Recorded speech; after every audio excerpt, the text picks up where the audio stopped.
അയ്യപ്പേട്ടാ, കരീം ഓർമ്മ ഉണ്ടാവുമല്ലോ അല്ലേ? തീർച്ചയായിട്ടും ഓർമ്മ. പക്ഷേ സ്ക്രീനിലൊന്നും മൂപ്പരി ഇപ്പോൾ കാണുന്നതേ ഇല്ല. എന്താണ് കാര്യം? കരീമിക്ക ഇപ്പോൾ സ്ക്രീനിൽ കാണാത്തതിന് പിന്നിൽ ഒന്ന് രണ്ട് കാര്യങ്ങളുണ്ട്. ഒന്ന്, ഈ ആശമാരുടെ സമരത്തിൽ കരീമിക്ക ആവശ്യമില്ലാത്ത പാർട്ടിക്ക് വേണ്ടി പണി എന്നാണ് പറയുന്നത്. പക്ഷെ അത് സമൂഹ മാധ്യമങ്ങളിലൂടെ അല്ലാതെയും കരീമിക്ക എങ്ങനെയാണ് ഇന്നീ കാണുന്ന കരീമിക്കയായതെന്ന് ഓർക്കണം എന്ന രീതിയിൽ നല്ല രീതിയിൽ പണി കൊടുത്തിട്ടുണ്ട്. അതായത് പരിലാളന കിട്ടിയില്ല, മറിച്ച് കുത്തു കിട്ടുകയും ചെയ്തു. നല്ല രീതിയിൽ കുത്തു കിട്ടി. എന്ന് വെച്ചാൽ, ഒന്ന്, നമ്മൾ ഈ കമ്മ്യൂണിസ്റ്റ് പാർട്ടി എന്ന് പറയുന്ന ഈ പാർട്ടിയുടെ ഒരു പ്രശ്നം എന്ന് പറഞ്ഞാൽ, ഇവർ ഒരാളെ കൊണ്ടൊക്കെ വരും, പൊക്കിക്കൊണ്ടൊക്കെ വന്നിട്ട് അവനെ അങ്ങ് മേയാൻ വിടും. എന്നിട്ട് മേഞ്ഞ് ഇവൻ വേറെ അങ്ങ് അതിർത്തി വിടുകയാണെങ്കിൽ ഒരൊറ്റ കൊളുത്തങ്ങ് കൊളുത്തും. അതോടെ ഇവന്റെ കാര്യം. അതിന് വേറെ ആരെങ്കിലും ഇതിനകത്ത് വരും. അതാണ് ഈ കാലത്തിന്റെ നീതി എന്ന് പറയുന്നത്. എന്നും ഒരാൾക്ക് അങ്ങനെ വിരാജിക്കാൻ പറ്റില്ല. അത് കമ്മ്യൂണിസ്റ്റ് പാർട്ടിയിൽ നിന്നല്ല, ഈ ലോക തത്വമാണ്. അപ്പൊ ഈ ലോക തത്വത്തിന്റെ അടിസ്ഥാനത്തിൽ നമ്മൾ പ്രത്യശാസ്ത്രവും ഒന്നും പറയണമെന്നല്ല, ഫിലോസഫിയും അല്ല.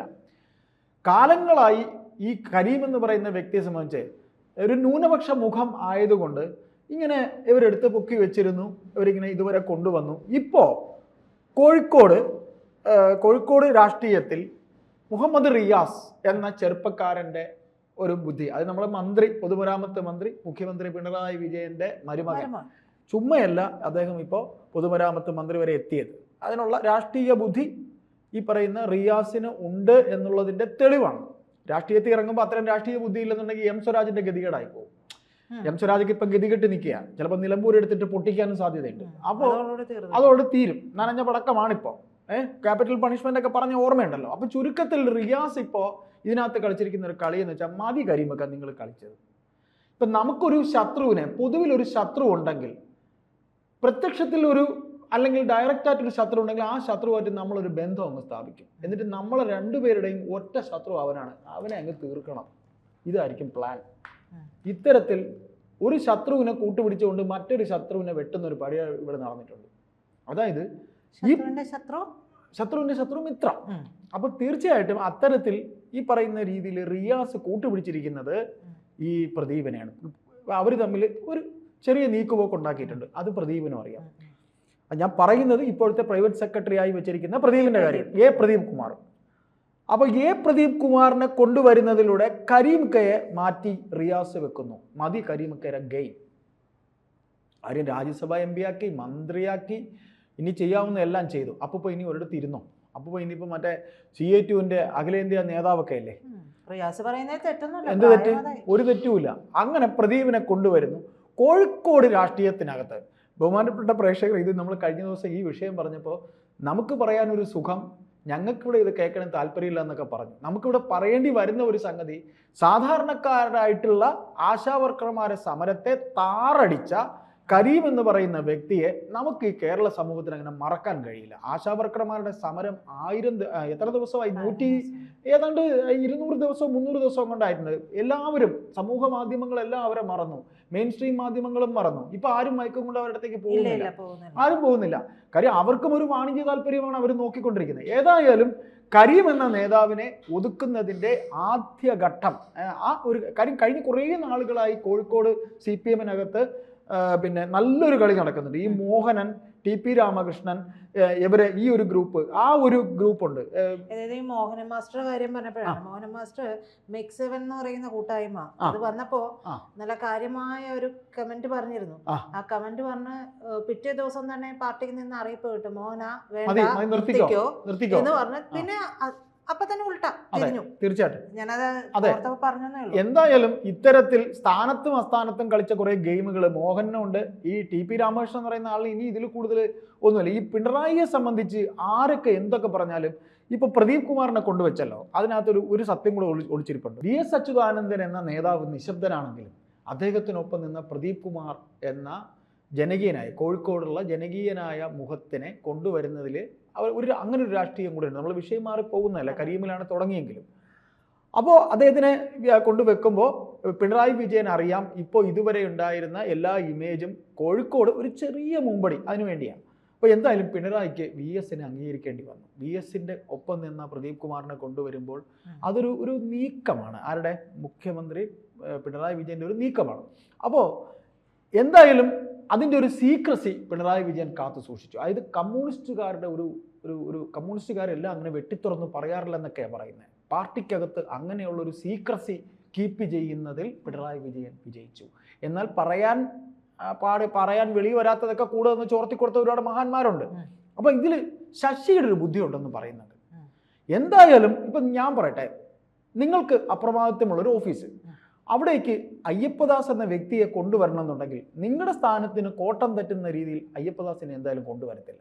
അയ്യപ്പദാസ് എൻ്റെ താഴെ നിന്ന് കളിക്കുകയാണെങ്കിൽ അയ്യപ്പദാസ് കളിച്ചോട്ടെ എന്ന് കരുതി നിങ്ങൾ കൊണ്ടുവരുള്ളൂ, അല്ലേ? അത്തരത്തിൽ പി ശശിയുടെ ഒരു കളിയായിരുന്നു. എന്തായാലും പ്രദീപ് കുമാർ വരട്ടെ. പ്രദീപ് കുമാർ വരുമ്പോൾ എനിക്കെന്തായാലും തട്ടുകേട് വരില്ല, കാര്യം ഞാൻ അങ്ങനെ പൊളിറ്റിക്കൽ സെക്രട്ടറി അല്ലേ. അപ്പോൾ ആ ബുദ്ധി ഞാൻ പറഞ്ഞാലും എനിക്കൊരു ഇതുമില്ല എന്നും ശശിയുടെ ഒരു ബുദ്ധി കൂടെയാണ്. കാര്യം ആശാനെ കോഴിക്കോട് ഇപ്പം പഴയതുപോലെ ഒന്നും നമുക്ക് ജയിക്കാൻ പറ്റുന്നില്ല. രാഘവേട്ടൻ 2-3 പ്രാവശ്യം MP ആയി. മുനീർ അവിടെ കോഴിക്കോട് നോർത്തിൽ ജയിച്ചു, MK മുനീർ. ഇനി നമുക്കിങ്ങനെ പോയാൽ വഞ്ചി മിക്കവാറും വെള്ളത്തിൽ പോകാനേ സാധ്യതയുള്ളൂ. കോഴിക്കോടും കണ്ണൂരും പാർട്ടി ഉണ്ടെന്ന് പറഞ്ഞിട്ട് ഒരു ഉണ്ടായി നടക്കണില്ല എന്ന് പറയുകയുണ്ടായി. അതിൻ്റെ ഫലമായിട്ടാണ് പ്രദീപിനെ കൊണ്ടുവരുന്നത്. പ്രദീപിനെ കൊണ്ടുവന്നതിൻ്റെ ഫലമായിട്ട് ഒന്നും ഇവിടെ നടക്കാൻ പോകുന്നില്ല. പ്രദീപിനെ കൊണ്ടുവന്ന് പിണറായി വിജയൻ ഈ കാണുന്ന പ്രദീപ് വന്നു കഴിഞ്ഞാൽ ഇപ്പോൾ കോഴിക്കോടുകാർ ഒരു ദിവസം കൊണ്ട് എങ്കിൽ പിന്നെ പ്രദീപ് ജയിക്കാത്തത്, എങ്കിൽ പിന്നെ രാഘവൻ എന്തുകൊണ്ട് ജയിച്ചത്? അപ്പോൾ പ്രദീപിനെ നിർത്തിയ പ്രദീപ് അങ്ങ് ജയിച്ചു പോകില്ലായിരുന്നു. അപ്പോൾ പ്രദീപിന് പാർട്ടി ജില്ലാ സെക്രട്ടറി ആകാനുള്ള യോഗ്യത ഉണ്ടായിരുന്നു. അവിടെ പ്രദീപിനെ വെട്ടിയെങ്കിൽ പ്രദീപെ നിന്നെ ഞാൻ രക്ഷിച്ചു എന്ന് മുഹമ്മദ് റിയാസ് കാണിക്കുന്നു. പ്രദീപെ നിന്നെ കൊണ്ട് ഞാൻ ഇരുത്തിയിട്ടുണ്ട്. പ്രദീപ് അവിടെ കൊണ്ടിരിക്കുമ്പോൾ പ്രദീപ് വെറും മുഖ്യമന്ത്രിയുടെ കീഴിലിരിക്കുന്ന ഒരു പ്രൈവറ്റ് സെക്രട്ടറി മാത്രമാണ്. അല്ലാതെ പ്രദീപിന് ഒരു ചുക്കും ചുണ്ണാമ്പ് ചെയ്യാൻ പറ്റില്ല. ശശി അതറിഞ്ഞുകൊണ്ടാണ് ശശിയും കൂടെ ചെയ്തത്. അതിൻ്റെ ഫലമായി രണ്ടുപേരെ വെട്ടാൻ പറ്റി. ആരെയൊക്കെ? TP രാമകൃഷ്ണനെയും മോഹനെയും വെട്ടാൻ പറ്റി. മോഹന മാഷിനെയും വെട്ടാൻ പറ്റി. TP രാമകൃഷ്ണനെ വെട്ടി, മോഹനെ വെട്ടി.